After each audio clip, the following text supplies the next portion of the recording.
Kenapa video call seks? Kenapa minta foto seperti itu? Memang apa nikmatnya?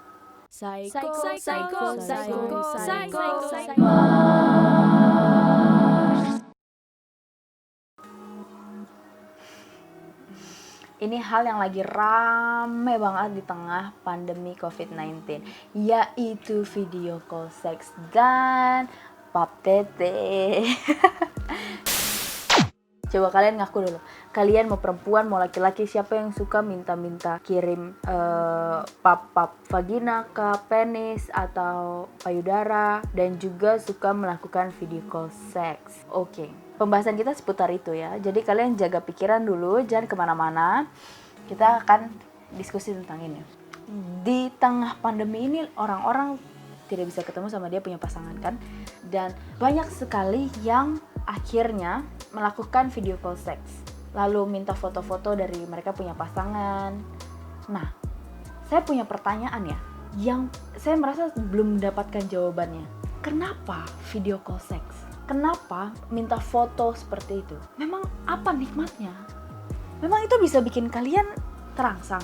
Kayak jujur saja ya, seumur hidup ini, setua ini saya belum pernah, dan kayaknya sih tidak akan pernah, tapi tidak tahu juga, kayak belum pernah melakukan video call seks maupun kirim foto-foto yang kasih tunjuk payudara kak, kasih tunjuk vagina, itu belum pernah sama sekali. Yes kun, sama sekali saya belum pernah bikin begitu.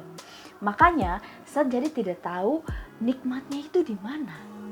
Dan ini juga sudah hal biasa dan sudah suatu kewajiban untuk di dalam suatu hubungan yang long distance relationship kan, dimana mereka tidak bisa berhubungan secara badan terus menerus, akhirnya mereka melakukan video call seks.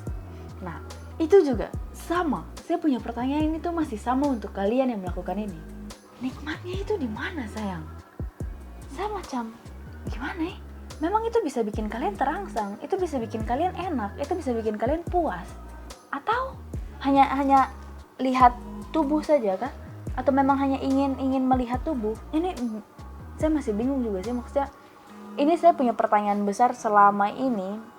Kenapa adanya video call seks dan foto-foto yang seperti itu? Memang enaknya di mana? Karena jujur saja ya, kalau saya itu merasa kayak jijik sekali macam ada yang kurang gitu, macam yes kun, saya masa kayak misalkan saya mau saya diminta untuk sayang kirim pap tete dulu kak, saya mau lihat saya punya susu tuh begini nih. Ayo, jijik sekali. Cuma gimana, ada kayak rasa yang aneh gitu. Mungkin karena tidak terbiasa ya. Karena pasti kan orang karena tidak terbiasa makanya merasa kurang nyaman. Nah, saya merasa itu sangat tidak nyaman. Dan saya punya kebiasaan ketika laki-laki minta foto-foto pap tete, terus video call seks, itu saya selalu kayak langsung ilfeel sih sebetulnya ya. Mungkin karena itu tidak terbiasa menerima seperti itu. Jadi kayak kalau misalkan laki-laki bilang sayang pap tete dulu kak, kirim ke saya, itu langsung macam yes kontong putus aja kak. Macam gimana ya? Macam aduh. Karena banyak sekali sih yang saya pikirkan, maksudnya resikonya itu terlalu besar. Kita ngomong realistis saja ya, apalagi kalau masih ada dalam hubungan berpacaran. Ketika nanti misalkan kalian kirim foto nih, atau kirim video, atau video call seks, tapi kan mereka bisa screen recorder toh, mereka bisa rekam kalian punya gerak-gerik dalam situ. Kalian lagi colok kalian punya barang kah, lagi kocok kalian punya barang, kan bisa terekam di dia punya handphone toh. Nah, maksudnya untuk direkam itu kan mungkin ya ketika masih pacaran untuk simpan ya kan, untuk bisa lihat-lihat lagi begitu kan. Kalau lagi dua-duanya sibuk tidak bisa video call seks, ya berarti lihat-lihat video sebelumnya saja. Nah, masalahnya nanti ketika kalian putus itu bagaimana? Kalau misalkan laki-laki dapat kasih putus, baru laki-laki ini tidak terima, tapi dia sudah pegang kalian punya video call seks ini.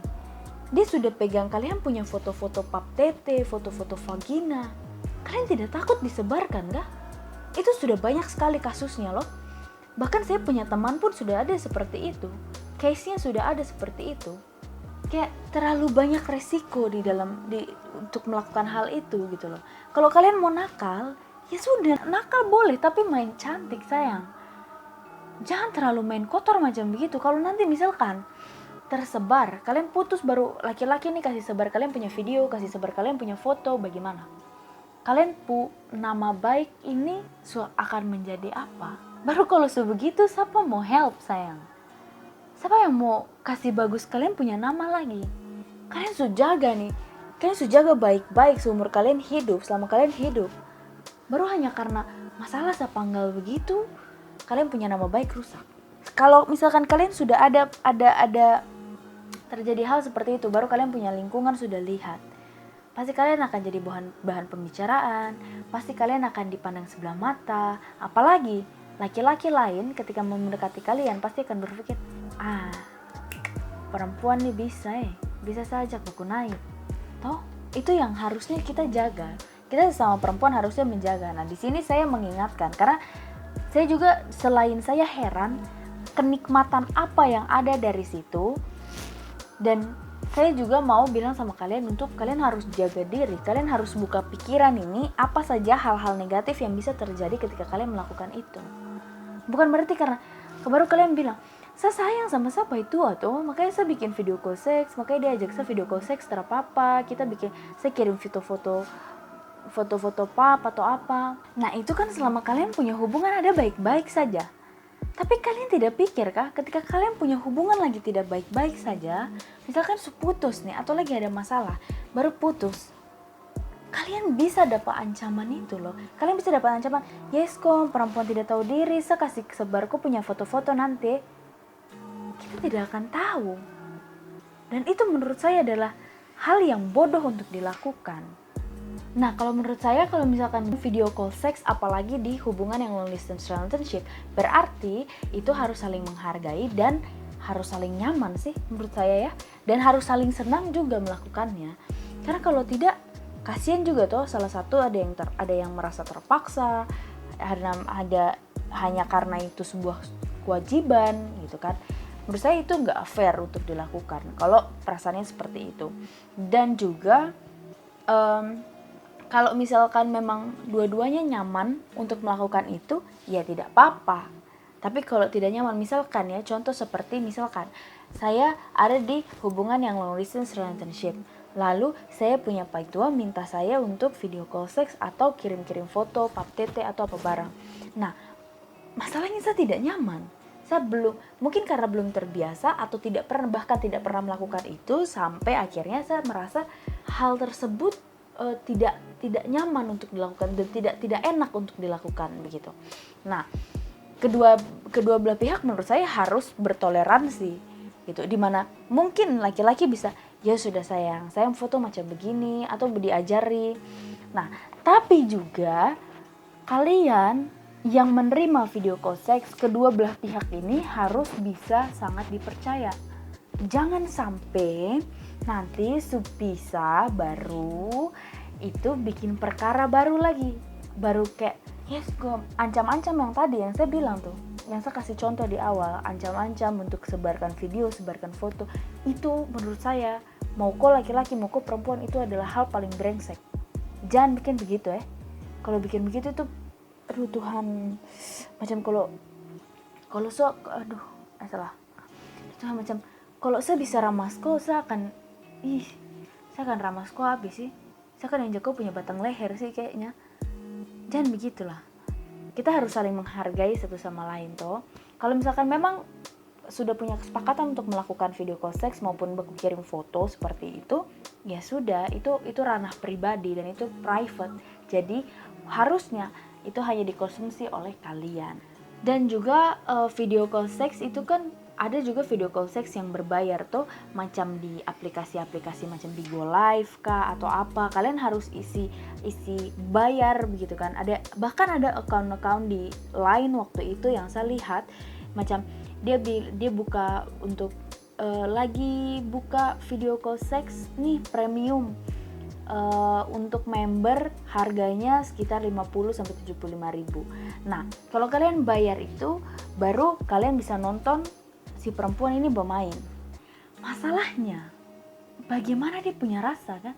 Kalian bisa dapatkan itu kenikmatannya tuh bagaimana, kalian bisa merasakan kenikmatan di situ. Kayak yang saya jadi satu kali saya pernah masuk karena saya penasaran ini sistematisnya seperti apa. Jadi macam dia hanya taruh kamera, dia hanya taruh laptop di situ, baru dia asik main sendiri. Dia tidak peduli dengan kalian punya tulisan-tulisan kah, kalian punya chat-chat kah, dia main saja. Baru kalau dia susul saya sudah. Dan kalian sama saja kayak, saya rasa itu sama saja kayak nonton bokep sih. Kenapa kalian tidak nonton bokep saja? Pertanyaannya paling terbesar adalah sensasi apa yang kalian rasakan dari video call seks dan baku tukar foto macam begitu, dan juga kenapa tidak pilih bokep saja? Karena saya tidak bisa membayangkan dia punya alasan sih, karena saya tidak pernah ada di situ dan saya tidak pernah alami itu. Jadi tolong tulis kalian punya pendapat, kalian punya pemikiran tentang video call seks dan pap tete, pap yang lain-lain. Kalian tolong tulis di kolom komentar, kita akan diskusi, karena jujur saja ini hal yang baru dan saya harus masih belajar lagi. Jadi saya mau tahu kalian punya pendapat, karena biasanya kan setiap orang dia punya alasan beda-beda dan dia punya pendapat beda-beda. Begitu, kita bisa untuk berbeda argumentasi. Jadi teman-teman jangan takut untuk menyuarakan apa yang ada di kalian punya kepala. Oke, jadi segitu dulu saya punya video. Jadi kalian juga mau perempuan mau laki-laki harus jaga diri baik, harus pastikan kalian punya pasangan itu bisa dipercaya. Jangan sampai itu akan menjadi hal yang buruk setelah kalian berpisah. Begitu ya teman-teman. Jangan lupa untuk di like, comment, dan subscribe, dan juga share ke teman-teman kalian, karena supaya kita bisa lebih banyak berdiskusi lagi, dan kalian juga bisa masuk di kolom komentar orang lain supaya kita bisa diskusi di situ. Oke, selesai Kumar, peace out.